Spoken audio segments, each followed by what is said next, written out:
Et le troisième but, c'est que nous sachions comment nous pouvons bénéficier au maximum de la couverture spirituelle. Amen. Ça, c'est très, très important. Alors, dans les textes que nous venons de lire ici, nous sommes en train de voir, nous sommes d'abord dans Psaume, nous voyons comment David est en train d'exprimer son désir. Comme je le disais tantôt, un désir très rare dans les chrétiens de nos jours. Parce qu'on se précipite plus dans les choses que Dieu donne que dans la qualité des relations ou d'intimité que nous avons avec le Seigneur. David dit quelque chose dans Psaume 27 qu'on a lu tout à l'heure. Il exprime sa demande à Dieu. Il dit, je demande à l'Éternel une chose, que je désire ardemment. Donc c'était comme une chaleur qui montait comme un feu dans son cœur. Il dit, je voudrais habiter toute ma vie dans la maison de l'Éternel pour contempler la beauté de l'Éternel et pour admirer son temple. Ça, c'est profond et merveilleux. C'est un désir profond qu'exprimait David. Il dit, je vais rester toute ma vie. Parce qu'à l'époque, à cette époque de David ici, les temples étaient en quelque sorte un lieu de refuge. Donc quand tu es dans le temple, c'est comme si tu es dans une ambassade. Donc même si tu étais attaqué et que tu te retrouves dans le temple, on ne va plus te menacer. C'était en quelque sorte une sécurité hors du commun. Voilà pourquoi vous verrez la plupart des rois qui venaient sur Juda, soit sur Israël à l'époque, lors de la scission. Les rois qui craignaient Dieu, ils privilégiaient l'aspect temple. Le roi tel que Ézéchias, quand il est venu au trône, il a compris qu'il ne peut pas régner avec succès sans qu'il ait le soutien de Dieu. Et la première des choses qu'il a fait, il a reconduit les activités du temple. Parce que c'est dans le temple où s'est passée l'adoration, s'est passé les sacrifices pour Dieu. Et c'était aussi dans le temple qu'on était en train de lire la loi. Donc il a privilégié que ces choses-là soient en activité afin de permettre que la présence de Dieu soit permanente tout au long de sa royauté. Il s'est dit en lui-même que sans Dieu, je ne peux rien faire. Malgré qu'on m'a oint, je suis devenu roi, il me faut à tout prix que cette présence puisse m'accompagner. Ça, c'est merveilleux. Et David exprime ses désirs. Il dit, je vais rester. J'ai un désir que je voudrais ardemment que l'Éternel, s'il pouvait me l'accorder, de rester toute ma vie dans la présence de Dieu, dans le temple, sous cette couverture spirituelle. Voyez, rester là, parce qu'il se sentait un peu menacé par des adversaires de gauche à droite. Si tu lis le verset 1 jusqu'au 3, tu vas comprendre cela. Il commence par dire, l'Éternel est ma lumière et mon salut. De qui aurais-je peur? L'Éternel est le soutien de ma vie. De qui aurais-je crainte? Et il commence au verset 2, il dit, quand même les méchants s'avancent contre moi pour me faire du mal, pour déchirer ma proie, mes persécuteurs, mes ennemis, ce sont eux qui trébuchent et tombent. Voyez? Donc, quelque part, il se sentait dans une atmosphère de menace, d'insécurité. Et il s'est dit en lui-même, je désire rester dans cette présence, garder cette intimité, rester sous cette couverture. Ça, c'est merveilleux. Et dans les textes de Josué chapitre 20, on nous relate une histoire qui s'est passée en Israël. Ici, nous sommes... Le contexte parle précisément des travaux de finition de la conquête de Canaan. Et Dieu a rappelé à Josué une loi qu'il avait établie par Moïse. La loi, c'était quoi? Quand un homme arrive à tuer son frère de manière involontaire, il prend fuite et le vengeur descend, donc celui que soit la famille victime qui venaient de perdre leur frère, il pouvait venger, menacer les frères qui venaient de tuer son ami. Alors, quand cet homme-là ira, parce que Dieu avait dit à Josué, dit, établis les villes de refuge. C'est au moins nombre de 7. Il dit, établis les villes de refuge. Lorsqu'une personne commet un meurtre, il tue quelqu'un et qu'il prend fuite, on le poursuit pour le venger. Alors quand il va se présenter devant la ville de refuge, il s'adresse auprès des anciens, il dit, voilà, je viens de tuer quelqu'un, mais on est en train de me menacer, je ne sais quoi faire, je suis venu ici pour trouver refuge. La Bible dit, les anciens, après l'avoir écouté, on va les recevoir, on les fait entrer dans la ville de refuge, on les garde là-bas, jusqu'à ce que le souverain sacrificateur en fonction va mourir. C'est alors que cet homme va sortir. Malgré les menaces de vengeurs de sang, on ne va pas les livrer. Vous voyez? On ne va pas les livrer. Donc quand il entre déjà dans la ville de refuge, il est sous la protection divine. Il est sous la sécurité de Dieu. Vous voyez? Alors, pour essayer un peu de dresser un parallélisme avec Psaume 27 que nous venons de lire, donc les villes de refuge, c'était en quelque sorte comme la présence de Dieu. Comme le temple de Dieu, là où il y a un souverain sacrificateur qui offre des sacrifices à Dieu. Et d'office, parce que Dieu descend de temps en temps dans cette ville de refuge, ça devient une couverture spirituelle, une protection divine en faveur de tous ceux qui entrent dedans. Voyez-vous? Ça, c'est très très important. Et on ne pouvait pas livrer celui qui venait de tuer auprès des vengeurs de sang jusqu'à la mort du sacrificateur en fonction. Parlant des Écritures, nous savons que nous avons cru à un souverain sacrificateur qui s'appelle Jésus-Christ de Nazareth. La Bible dit, il a offert des sacrifices non comme ça se faisait dans la famille sacerdotale d'Aaron, mais lui, il a offert son propre corps, son propre sang. Voyez? Et il a traversé les tabernacles célestes. Voilà pourquoi aujourd'hui nous l'appelons souverain sacrificateur. Mais lui, sa fonction ne s'arrête pas. Alors que dans la loi de Moïse, on devait garder celui qui venait de tuer, de commettre le meurtre, jusqu'à la mort du souverain sacrificateur. Mais notre souverain sacrificateur, le Seigneur Jésus, son sacerdoce n'est pas transmissible par la mort parce qu'il a vaincu la mort. J'attends quelqu'un dire Amen. Très bien. Amen.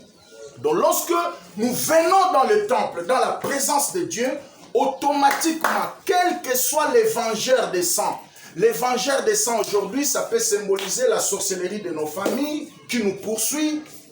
Les vengeurs des sangs, ça peut symboliser les lois de nos familles qui nous poursuivent, qui veut à tout prix nous faire du mal, qui veut à tout prix nous attirer comme des lois de pesanteurs, afin que tu sois au même niveau que tes frères et sœurs qui ne prient pas. Mais dès que tu es dans la ville des refuges, automatiquement tu es sous la couverture spirituelle. Tu es sous la haute protection de Dieu. C'est l'histoire d'une poule avec un cafard qui se cache déjà dans une bouteille. Lorsqu'un cafard se cache dans une bouteille, quelle que soit la force de la poule, il ne saura pas casser la bouteille. Vous voyez? Dès que le cafard est dans la bouteille, malgré les menaces de la poule, ne saura pas casser la bouteille. C'est en quelque sorte, de cette façon-là, lorsque nous sommes dans la présence de Dieu, lorsque nous restons connectés à la présence de Dieu, lorsque nous ne perdons pas cette intimité, nous ne perdons pas cette connexion spirituelle, nous sommes hautement sécurisés. Et nous pouvons avoir peur de rien. Voyez-vous? Il y a quelques semaines en arrière, j'avais rendu ministère à une sœur ici, qui ne prie pas avec nous, mais qui avait des problèmes. Parce qu'il y a des gens qui me suivent sur Internet, sur YouTube, qui viennent de temps en temps ici nous consulter pour la prière. Alors que la sœur entrait, Dieu commençait à me parler que la sœur avait un problème. C'était un chrétien flottant. Tantôt il est ici, un coureur de prophéties. Il était un chrétien flottant. Dieu agit là-bas, il va là-bas. De l'autre côté, il va là-bas. C'était un chrétien flottant. Il n'avait pas une couverture, il n'avait pas un endroit fixe où il priait. Alors qu'on parlait, on s'est parlé, et j'ai commencé à lui parler. Toi, ton problème là, tu n'es pas stable. Tu n'es pas sous une couverture spirituelle claire. Et c'est tous les problèmes que tu as. Parce que tu n'es pas stable dans une église. Tantôt tu es ici, tantôt là-bas, tantôt tu es ici. Et tu te laisses dans l'insécurité comme ça. Alors que j'ai parlé, la puissance de Dieu l'a projetée sur la chaise où elle était. Paf, elle est tombée. Un esprit a commencé à parler. C'est là que j'ai eu l'inspiration de ce message. Un esprit impur a commencé à parler. Bisonde, Tosalakaye Boye. Nous avons fait en sorte qu'elle ne soit pas connectée à la couverture spirituelle de son église. On dit, comment est-ce que vous avez fait ça? Il a dit, nous avons créé un sentiment. Nous sommes des sorciers qui fonctionnent dans leur église. Voyez?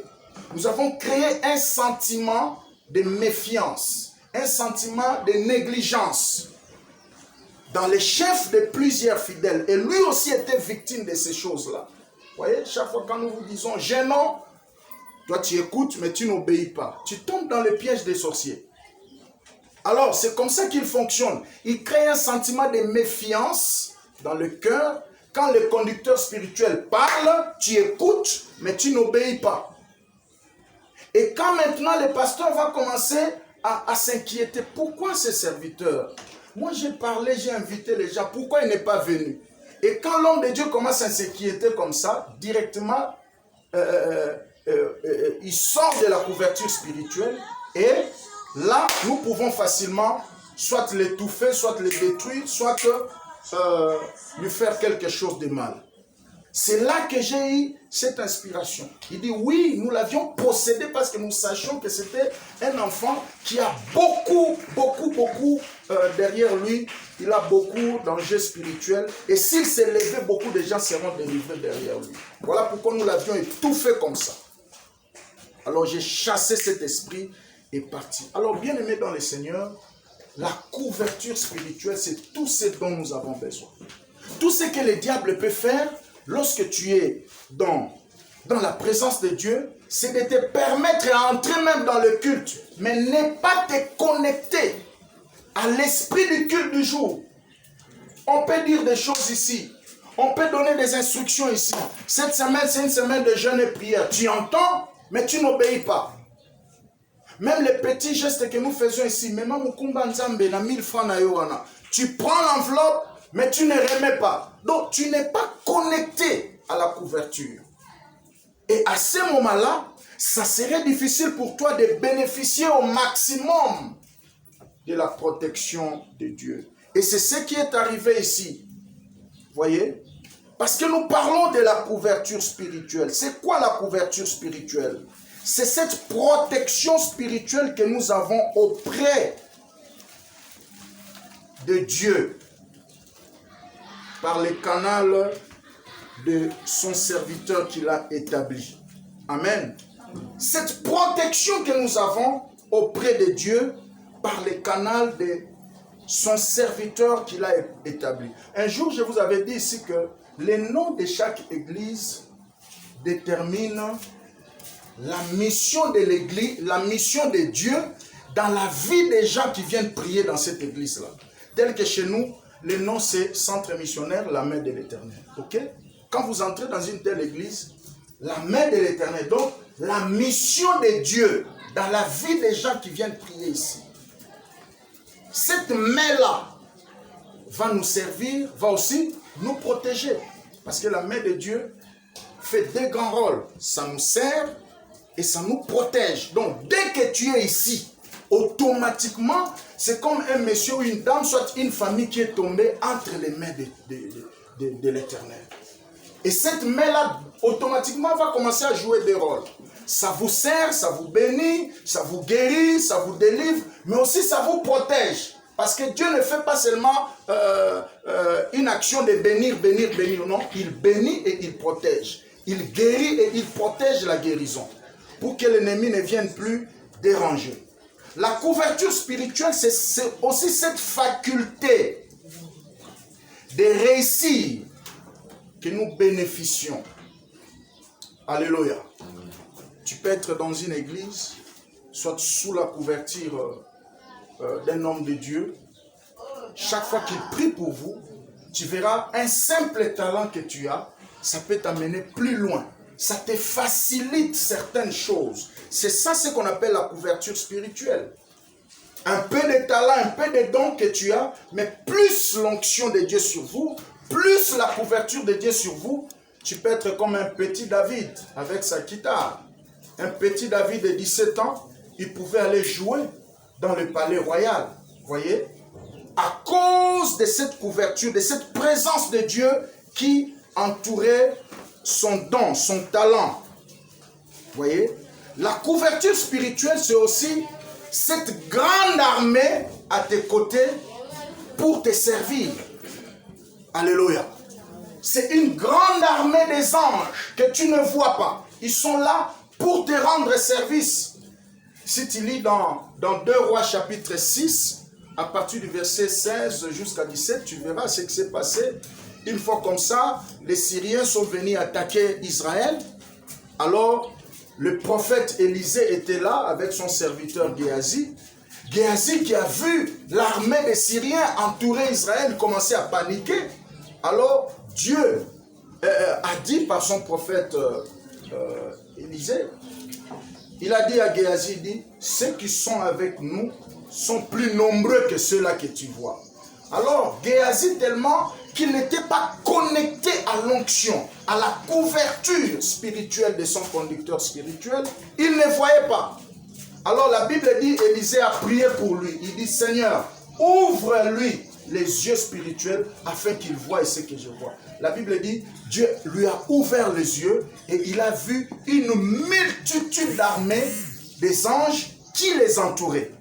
Voyez-vous, c'est ça la couverture spirituelle. C'est cette grande armée qui t'accompagne dans tes combats. Parce que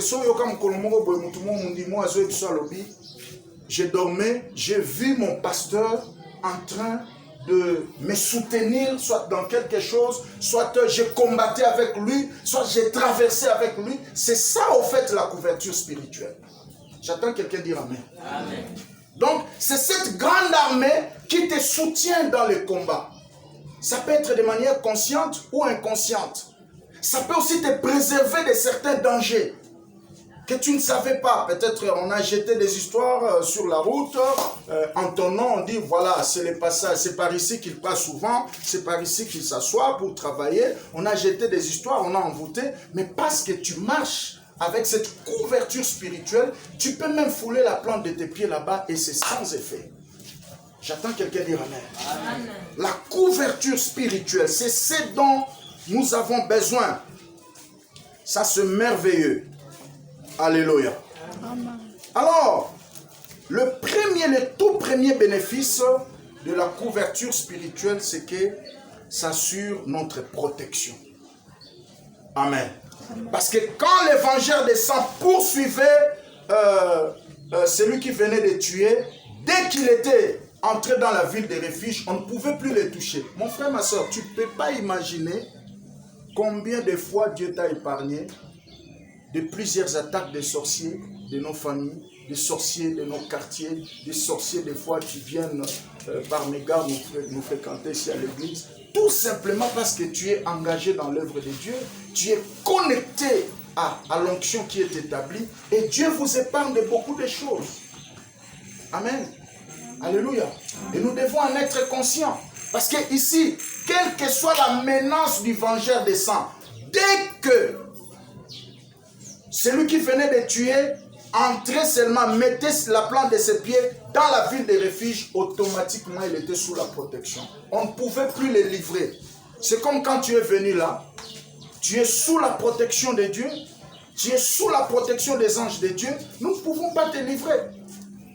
Et Dieu continue à te contrôler, Dieu continue à veiller sur vous. La couverture spirituelle, deuxièmement, nous facilite la réussite dans tout ce que nous faisons. Amen. Alléluia. Amen. Ça nous facilite la réussite dans tout ce que nous faisons. Parce que chaque onction, chaque alliance a des bénédictions. C'est ce qu'on appelle les bénédictions de l'alliance. Chaque homme de Dieu qui a réellement rencontré Dieu, sous son alliance-là, il y en a des mariages, il y en a tout ce dont nous avons besoin, de l'argent, de l'élévation, un tas de trucs, tout se trouve dedans. Alors, dès que tu es connecté à cette couverture, deuxième bénéfice, tu vas bénéficier de la facilité. Dans tout ce que vous allez faire, dans tout ce que vous allez entreprendre comme travail, comme entreprise, comme activité. Alléluia. Et troisième bénéfice que nous sommes en train de voir pour s'arrêter pour aujourd'hui, c'est que la facilité de servir Dieu. Lorsqu'on est sous la couverture spirituelle et on est connecté à la couverture spirituelle, il y a certaines facilités qui vont nous accompagner. Et cette réalité est aussi, même dans le monde, dans les histoires des profanes. Tu as déjà vu quelqu'un qui était sous un leader, il régnait, son étoile brillait, mais dès qu'il quitte le leader, son histoire est finie. C'est une réalité naturelle. J'attends quelqu'un dire Amen. Amen. Si tu ne comprends pas ça, et tout le monde n'est pas appelé à devenir leader. Si tu ne comprends pas ça, tu vas t'embrouiller dans ta vie. Vous voyez? Il y a d'autres étoiles qui brillent parce qu'ils sont sous la couverture d'autres étoiles. Amen. Dès qu'il sort de cette couverture, ça ne brillera plus. Et c'est comme ça que beaucoup de personnes se retrouvent enfoncées dans leur vie, dans leur destinée, tout simplement parce qu'ils n'ont pas pu maîtriser cette réalité. Alléluia. La couverture spirituelle, c'est tout ce dont nous avons besoin. Donc en bref, la couverture spirituelle, c'est cette présence de Dieu qui nous accompagne. Mon frère, ma soeur, tu peux accepter de tout manquer, mais ne manquez pas cette présence de Dieu. Amen. Amen. Très tôt matin, demain c'est le jour ouvrable, nous irons au service, nous irons dans nos activités quotidiennes. Même si tu ne sais pas prier le matin, ne manque jamais à dire à Dieu ces sujets de prière. Seigneur, je mérite que ta présence, ta couverture spirituelle m'accompagne. J'attends quelqu'un dire Amen. Parce qu'au travers de cette couverture spirituelle, vous avez la protection, vous avez la facilité, ok? Vous avez des ouvertures qui se fait de manière automatique parce que tout simplement vous êtes connecté. Vous verrez l'histoire d'Abraham, c'est par là que je termine avec son serviteur le plus ancien, Eliezer de Damas. Dans Genèse chapitre 24, la Bible nous relate une histoire qui est une très belle illustration par rapport aux couvertures spirituelles. La Bible dit ceci: Abraham voulait à tout prix que son fils Isaac puisse avoir une femme pour le mariage. Il a ordonné à son serviteur le plus ancien, qui était Eliezer de Damas, d'aller chercher une femme pour son fils Isaac. Qu'est-ce qui s'est passé? Il lui a fait jurer. Il dit, tu dois jurer en tenant ma cuisse. Tu iras prendre pour mon fils une fille qui n'est pas de cette ville ici. Eliezer a juré et il est parti. Et quand il est arrivé au pays de Canaan, il a fait une prière. Il a dit, Éternel Dieu de mon père Abraham, c'est toi qui marches avec lui, un tas de trucs, voilà. Je suis ici pour chercher la femme pour le fils de mon maître Abraham. Aide-moi et fais réussir ma mission. La Bible dit, il a prié, et enfin il a dit, la femme qui va se présenter tout à l'heure, et que je vais lui demander de l'eau à boire, et qui me donnera de l'eau à boire, après moi il donnera à mes chameaux, ça serait la femme que tu as choisie pour le fils de mon maître. La Bible dit, il n'avait pas encore fini de prier, tellement qu'il a marché sous la couverture de son père. tellement qu'il a marché sous cette présence-là, et il était loyal, il est resté connecté tout au long de son voyage. La Bible dit qu'il n'avait pas encore fini de prier, Rebecca est sortie. Il lui a demandé de l'eau à boire, Rebecca lui a donné de l'eau, et il a commencé à donner de l'eau à ses chameaux. Je vais rester là pendant 1 ou 2 minutes pour terminer. Voyez comment, or, à cette époque-là, les femmes n'allaient pas seules dans les puits pour puiser de l'eau. Ils allaient en groupe et ils chantonnaient en cours de route, ils chantaient un peu les cantiques là, ils allaient en groupe. Mais parce que Eliezer de Damas est sorti sous la couverture spirituelle de son père, les anges de l'Alliance se sont arrangés d'aller bloquer toutes les jeunes filles là et sélectionner Rebecca. Ça c'est merveilleux. Parce qu'à cette heure-là, c'était impossible. Ils venaient toujours en groupe. Mais à cause de cette présence, à cause de cette couverture spirituelle qui accompagnait Eliezer, les anges de l'Alliance ont allé bloquer toutes les jeunes filles. Et la Bible dit Rebecca a fait boire 10 chameaux. Pour votre information, un chameau consomme au moins 200 litres d'eau. Si tu es fort en arithmétique, tu peux calculer 200 litres d'eau multiplié par 10 chameaux. Ça donne combien? Amen. Ça donne combien? 2000 litres. Voyez-vous? 2000 litres. Et pour remplir 2000 litres d'eau, ça va prendre combien de temps? Donc les anges se sont arrangés à bloquer toutes les jeunes filles là, de les distraire un peu, le temps que Rebecca est en train de finir la mission. C'est ça le mystère de la couverture d'alliance. J'attends quelqu'un dire amen. Lorsqu'on est sous la couverture, quand tu fais des choses, tu as l'accompagnement de Dieu. Et Dieu peut s'occuper du reste. Dieu peut s'occuper de tes ennemis. Dieu peut bloquer l'air roux. Comme il en a fait lorsque les enfants d'Israël étaient en train de traverser la mer Rouge. La Bible dit ceci.